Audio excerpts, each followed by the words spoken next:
The smell of Mom's pot roast filled the dining room that Sunday evening in March, but the familiar comfort couldn't mask the tension that always seemed to follow me into family gatherings.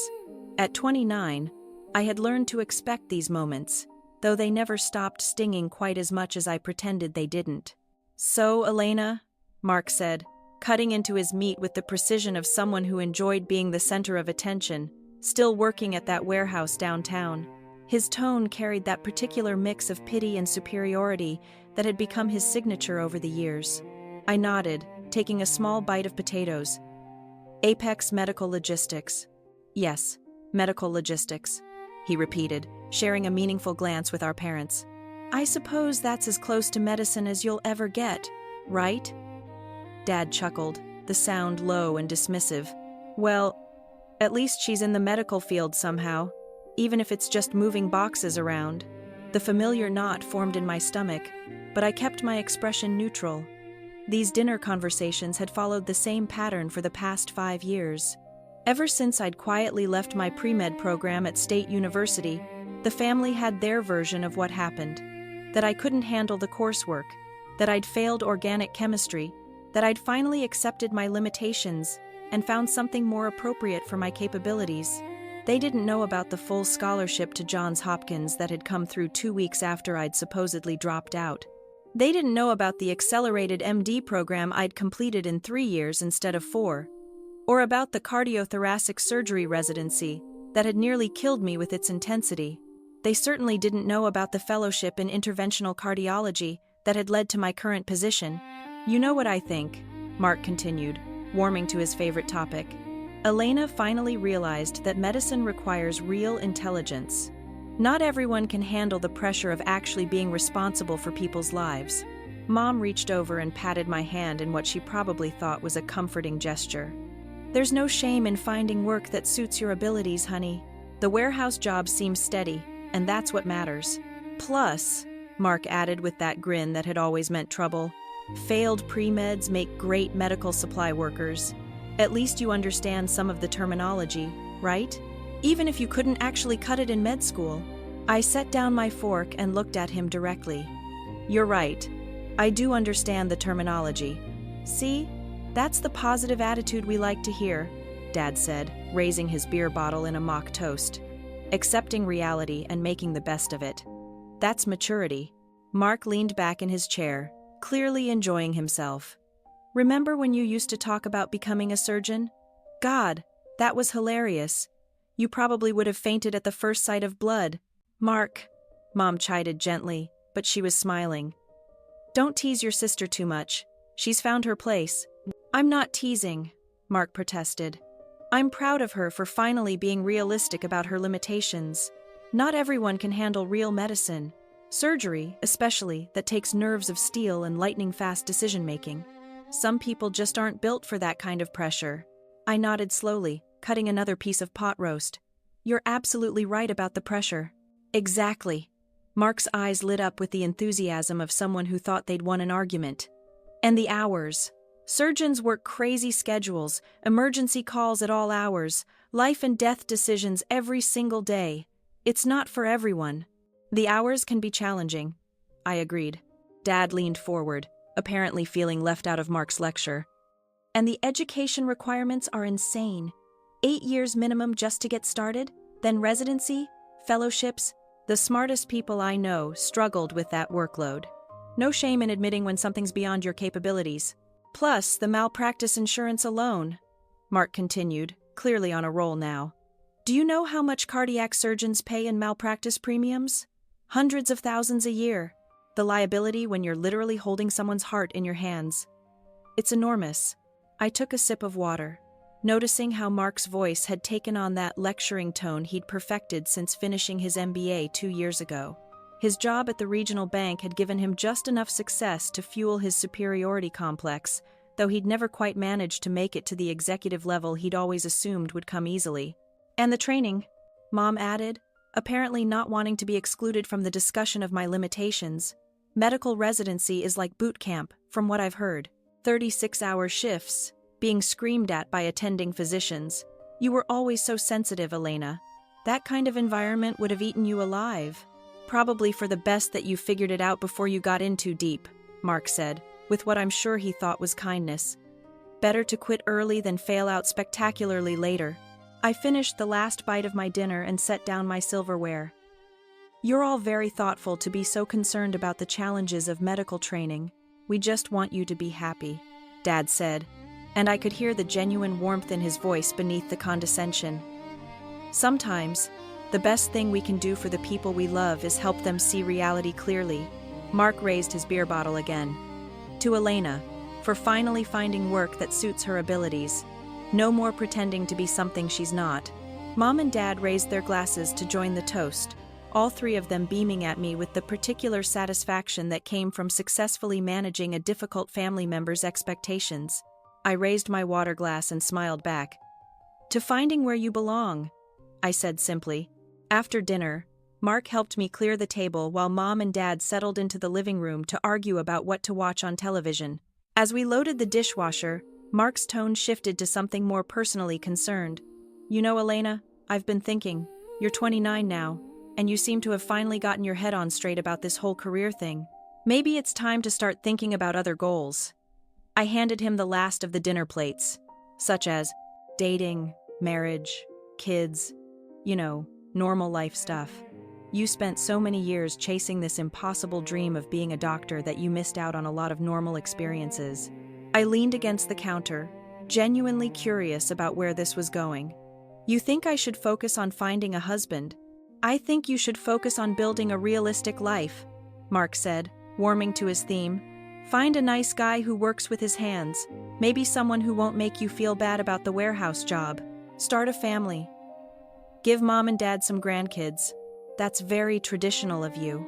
Traditional works, Mark said firmly.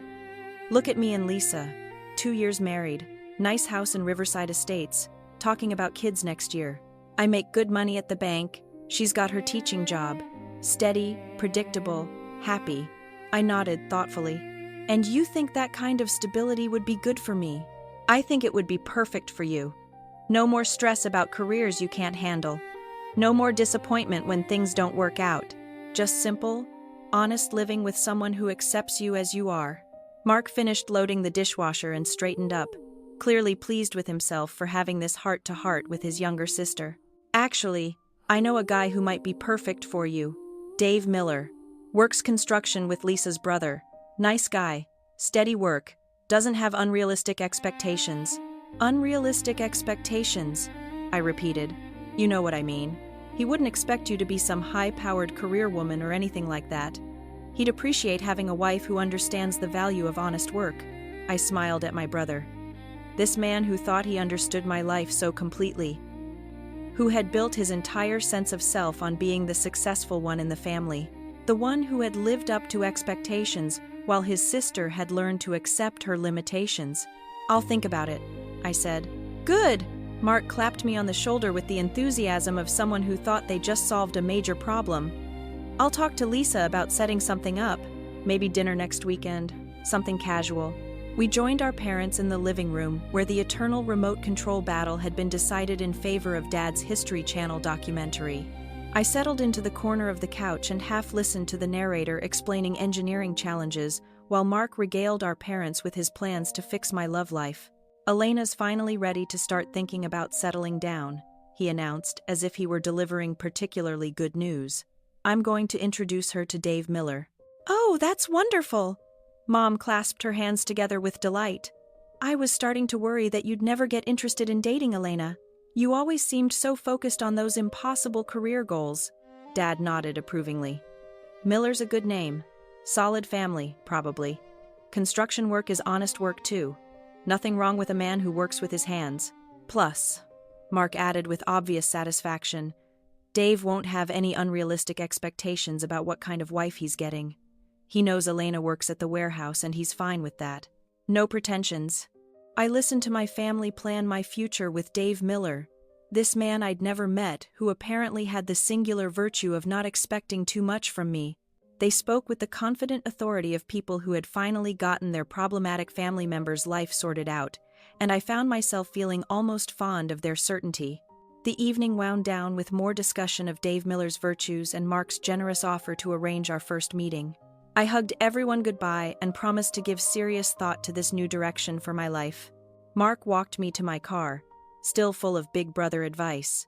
"The thing is," he said as I unlocked my car door, "you spent so many years trying to be something you're not that you forgot how to just be yourself. Dave will help you remember that there's nothing wrong with being ordinary." I thanked him for his concern and drove home to my small apartment across town, where I had a stack of medical journals waiting on my coffee table and a presentation to finish for Monday morning's department meeting. 3 months seemed like a reasonable amount of time for my family to fully settle into their comfortable assumptions about my life and my future with Dave Miller. 3 months and 2 days later, I was reviewing patient charts in my office at City General Hospital when my pager went off with a code that made my blood pressure spike immediately. Emergency cardiac event, incoming ambulance. Patient identification, Mark Sterling, age 31. Mark. My brother Mark. I was already moving toward the elevator when my phone rang. Lisa's voice was high and panicked, barely coherent through her tears. "Elena." "Oh God, Elena. Something's wrong with Mark. He just collapsed at work." They said his heart. "They're taking him to City General. Can you meet us there, please?" "I don't know what to do."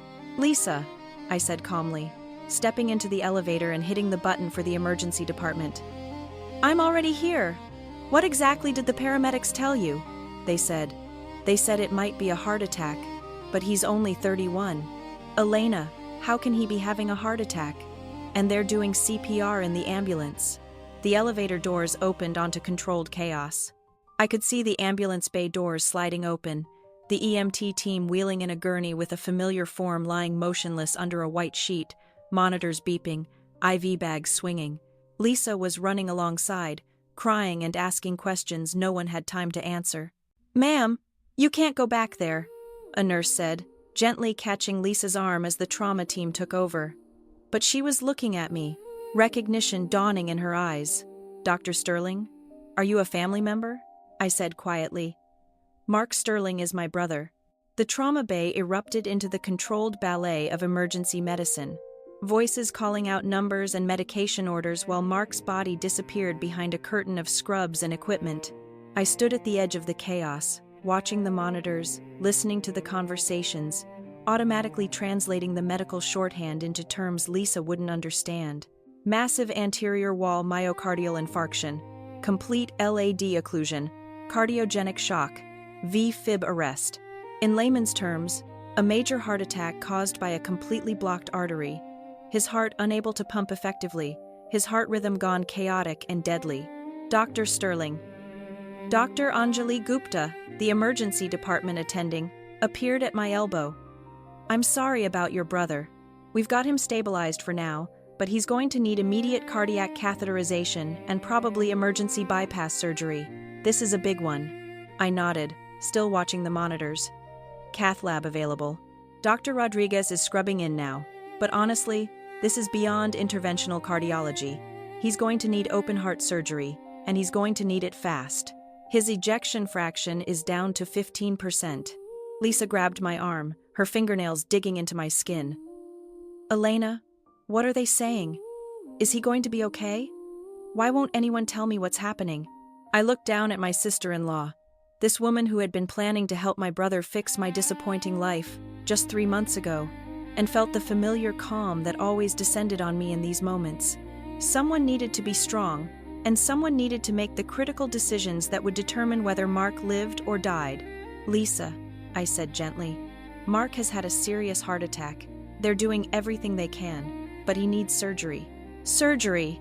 Her voice cracked on the word. "What kind of surgery?" Dr. Gupta looked between us, clearly uncertain about how much medical detail to share with the family. "We're looking at emergency cardiac bypass surgery, but I have to be honest with you. In cases like this, the timing is critical. Every minute counts. Where's the cardiac surgeon?" Lisa demanded, her panic shifting into something more focused. "Why aren't they here yet?" "Doctor." Gupta glanced at me again, and I could see her making rapid mental calculations about patient confidentiality and family notifications. "Dr. Sterling," she said carefully. "Given the circumstances, Would you like to be involved in the treatment decisions? Dr. Sterling. Lisa's voice went up an octave. Elena, why is she calling you Dr. Sterling? The trauma bay had gone quieter around us. The initial crisis was stabilized enough that Mark could survive the next few minutes, but his condition remained critical. I could hear my parents' voices in the hallway. Someone had called them, and they were demanding to see their son, demanding answers from nurses who were trying to explain hospital protocols. Lisa, I said, taking her hands in mine. I need you to listen to me very carefully. Mark is going to need emergency heart surgery, and he's going to need it performed by the most experienced cardiac surgeon available. Do you understand? She nodded frantically.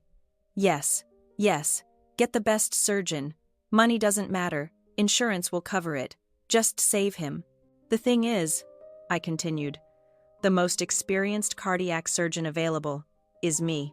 Lisa stared at me blankly, her brain clearly struggling to process words that didn't fit with anything she thought she knew about me. I don't understand.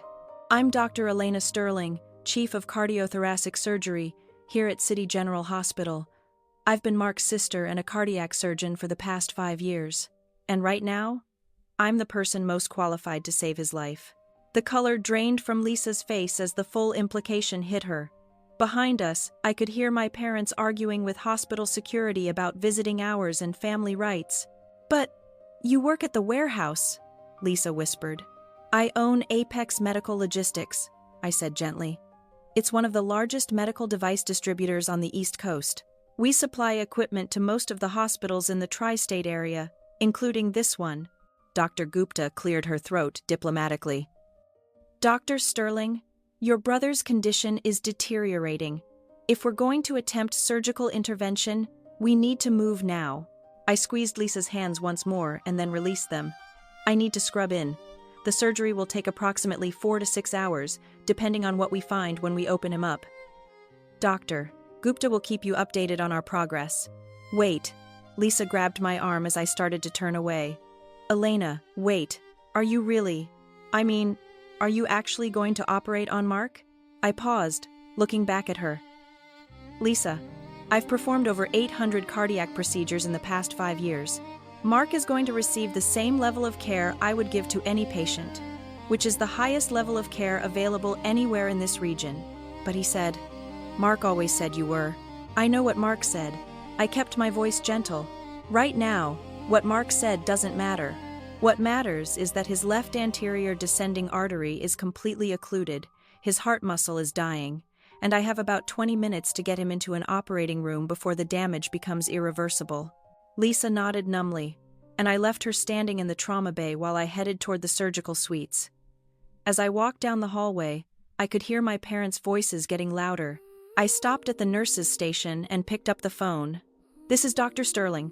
Please have someone escort the Sterling family to the cardiac surgery waiting area and explain that the patient is being prepared for emergency bypass surgery. The surgeon will speak with them after the procedure. Yes, Dr. Sterling. Should we mention that you're the... Just tell them the chief of cardiac surgery is handling the case personally. I hung up and continued toward the surgical suite, where my team was already preparing for what would be one of the most technically challenging operations of my career. Not because of the medical complexity, I'd handled far more difficult cases, but because for the next 5 hours, I would need to maintain perfect professional focus while operating on the brother who had spent the last 5 years explaining to everyone why I could never be good enough to do exactly what I was about to do. As I began my surgical scrub, I could hear the familiar sounds of the operating room being prepared, equipment being checked, monitors being calibrated. Before I stepped through those doors to face the biggest challenge of my life, I took a steadying breath. If this story touches you, and you believe in the power of resilience and proving your worth through action rather than words, please consider subscribing and sharing this with someone who needs to hear it. Your support helps me continue to share stories like this one. Dr. Sterling, Sarah Kim, my lead surgical nurse, appeared at my shoulder. I heard it's your brother on the table today. Are you sure you want to take this case? Doctor, Patterson is available if you'd prefer to have someone else. Thanks, Sarah, but no. This is exactly where I need to be.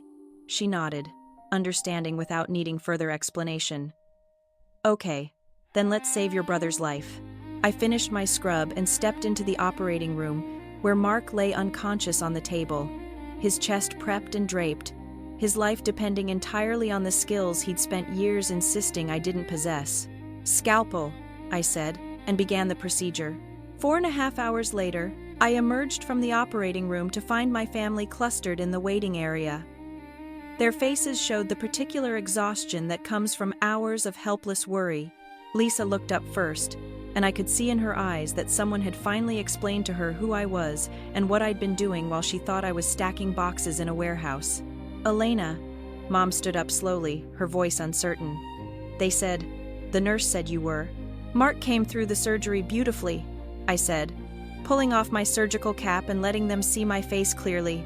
"We were able to perform a triple bypass, restoring blood flow to all the affected areas of his heart. He's stable, and his prognosis is excellent." Dad was staring at me with an expression I'd never seen before. Something between wonder and recognition, as if he were seeing me clearly for the first time in years. "You operated on Mark." "I did." "You're really a doctor." "I'm really a doctor. Chief of cardiothoracic surgery. Actually, I have been for the past 3 years." Lisa started crying again, but these were different tears, relief, mixed with something that might have been embarrassment. "Elena, I'm so sorry. We had no idea." "Mark never said. We thought you were. You thought I was exactly what I let you think I was." Mom reached out tentatively, as if she weren't sure she was allowed to touch me. "Honey, why didn't you tell us? Why did you let us believe?" I looked at my family, these people who had spent 5 years explaining my limitations to me, and felt the same calm I'd experienced in the operating room. Because it didn't matter what you believed about my life. It only mattered what was true. "But we said such awful things," Dad said, his voice rough with something that might have been shame. "We treated you like... You treated me like someone you cared about but didn't understand," I said gently. "That's not the worst thing a family can do." Over the next 2 hours, as Mark slowly woke up in the cardiac ICU, the full scope of the misunderstanding gradually became clear. I answered their questions about medical school, about my residency, about how I had managed to complete my training while they thought I was dropping out of college.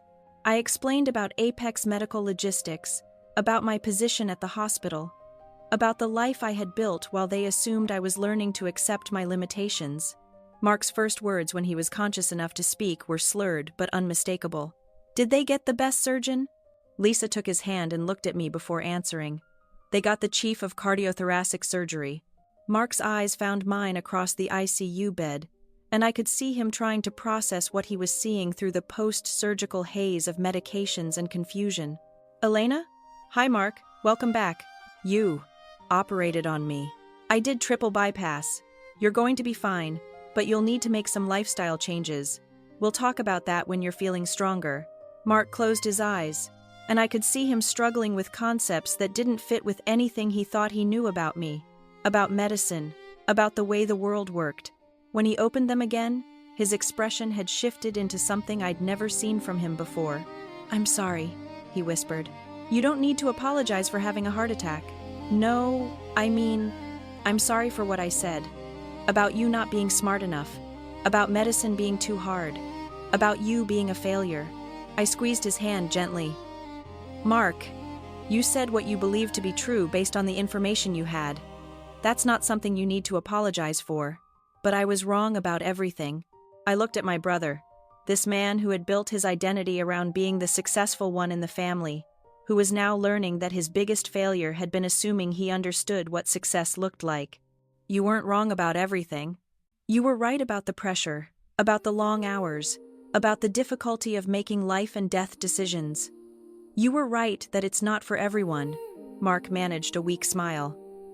"But it was for you. It was for me." Over the following days, as Mark recovered, and my family gradually adjusted to the reality of who I actually was, I found myself reflecting on the strange comfort of finally being seen clearly. For 5 years, I had carried the secret of my success like a shield against their assumptions about my failures.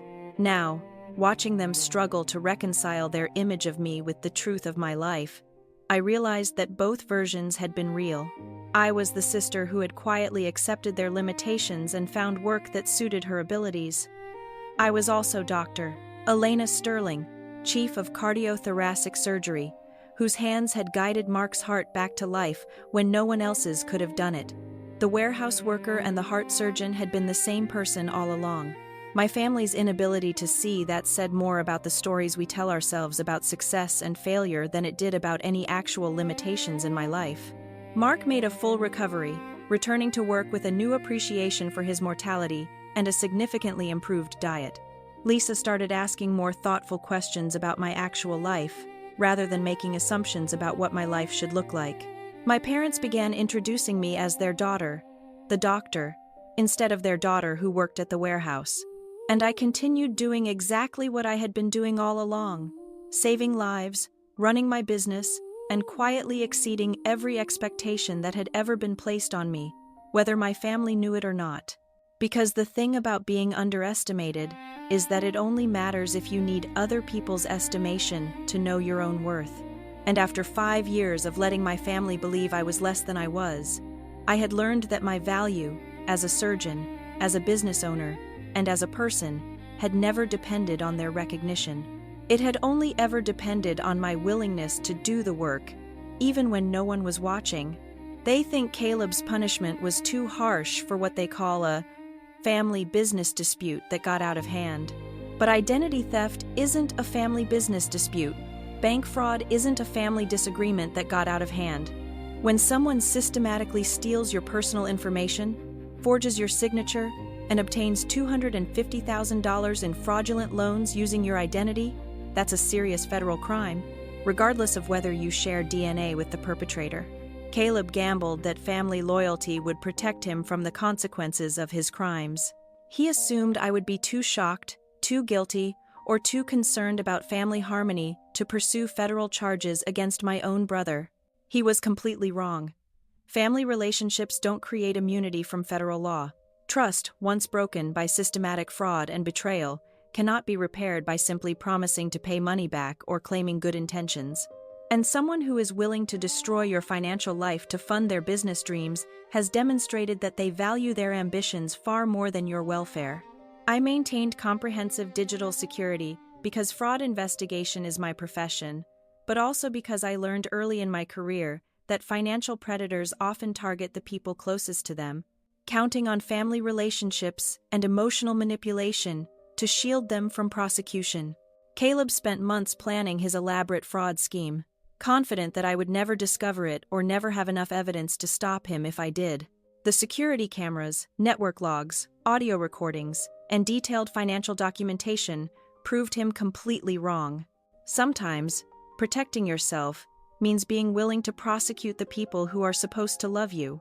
Sometimes family loyalty means being loyal to legal boundaries and ethical behavior instead of criminal schemes and fraudulent activities. And sometimes the people who tell you to handle it within the family are the same people who would never risk their own credit rating, financial security, or professional reputation to enable someone else's federal crimes.